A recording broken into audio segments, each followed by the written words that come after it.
के मौसम में भी बिहार की सियासत का तापमान बढ़ा हुआ है और इस बार आग में घी डालने का काम किया है प्रशांत किशोर पीके ने। जब से बिहार की सियासत में प्रशांत किशोर की एंट्री हुई है तभी से बिहार की सियासत में गर्माहट बढ़ गई है। प्रशांत किशोर हर रोज एक के बाद एक कई धमाके कर रहे हैं जिसका जवाब ना तो सत्ता पक्ष के पास है और ना ही विपक्ष के पास। इस बार प्रशांत किशोर ने सीधे सीधे नीतीश कुमार और भाजपा सरकार को लपेट लिया है। उनका बड़ा आरोप है कि नेपाल और बांग्लादेश के लोग बिहार में आकर वोटर लिस्ट में नाम जुड़वा रहे हैं और सरकार चुप है। सवाल बड़ा है और जवाब देना अब आसान नहीं होगा। इस बात का जवाब ना तो नीतीश कुमार के पास है और ना ही भारतीय जनता पार्टी के पास। प्रशांत किशोर यही नहीं रुके, उन्होंने बिहार के डिप्टी सीएम सम्राट चौधरी पर भी तीखा हमला बोला। पीके ने कहा, सम्राट चौधरी को कानून व्यवस्था की समझ है ही नहीं।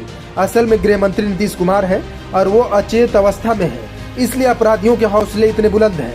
ये बयान सिर्फ आरोप नहीं है बल्कि सियासी चेतावनी भी है। बिहार की जनता पूछ रही है, क्या वाकई सरकार अपनी नींद में है? क्या अपराध और फर्जी वोटिंग की घटनाएं सच्चाई का संकेत है? पीके ने तूफान खड़ा कर दिया है। अब देखना है ये सियासी जंग किस ओर करवट लेता है। ऐसा है, इलेक्शन कमीशन ने रिवीजन की प्रक्रिया शुरू की है। अगर वो बता रहे हैं कि इसमें नेपाली बांग्लादेशी हैं तो ये बड़े चिंता की बात है, क्योंकि इसी इलेक्टोरल रोल से अभी 1-1.5 साल पहले पार्लियामेंट का चुनाव हुआ है। मोदी जी उसी इलेक्टोरल रोल से चुनकर प्रधानमंत्री बने हैं। तो क्या इलेक्शन कमीशन ये मान रहा है, स्वीकार कर रहा है कि जिस इलेक्टोरल रोल से लोकसभा का चुनाव हुआ उसमें बहुत सारे बांग्लादेशी या दूसरे गैर कानूनी लोग वहाँ पर उस इलेक्टोरल रोल में हैं? और दूसरी जो बड़ी बात है कि अगर ये लोग बिहार में आके रह रहे हैं तो बिहार में तो भाजपा की नीतीश की ही सरकार है, ये लोग कैसे रह रहे हैं, पुलिस प्रशासन क्या कर रहा है, ये भी चिंता का बात है।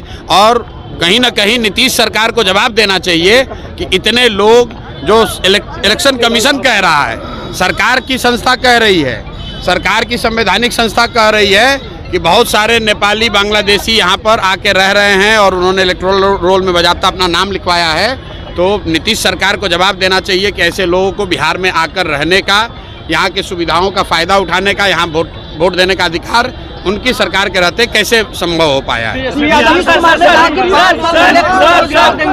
यादव ने आरोप लगाया है कि जो सुप्रीम कोर्ट का आदेश था उसको इलेक्शन कमीशन फॉलो नहीं कर रहा है। देखिए, तेजस्वी यादव क्या कह रहे हैं नहीं कर रहे हैं उसका कोई बहुत महत्व नहीं है। महत्व इस बात का है कि इलेक्शन कमीशन अगर इलेक्शन लिस्ट को, इलेक्टोरल रूल को, लिस्ट को ठीक कर रहा है तो उनकी ये जिम्मेवारी है कि हर वो नागरिक जो 18 साल से ज़्यादा उम्र का है और उसके पास वोट देने की योग्यता है, उसको वोट देने का अधिकार मिलना चाहिए, उसका नाम नहीं काटा जाना चाहिए। तेजस्वी यादव क्या कह रहे हैं, प्रशांत किशोर क्या कह रहे हैं, इसका महत्व नहीं है। महत्व इस बात का है कि जो भी वोट देने की योग्यता रखता है उसको वोट देने का अधिकार होना चाहिए, उसको वोट देने का सम्राट चौधरी ने कहा है कि बिहार में लॉ एंड ऑर्डर की स्थिति बिल्कुल ठीक है, आपसी मतभेद के कारण ये हत्याएं हो रही है। सम्राट चौधरी लॉ एंड ऑर्डर पर सम्राट चौधरी का बोलना ऐसे ही है जैसे मैं क्वांटम फिजिक्स पे अगर कुछ बोलने लगूं। भाई, सम्राट चौधरी को लॉ एंड ऑर्डर का क्या समझ है?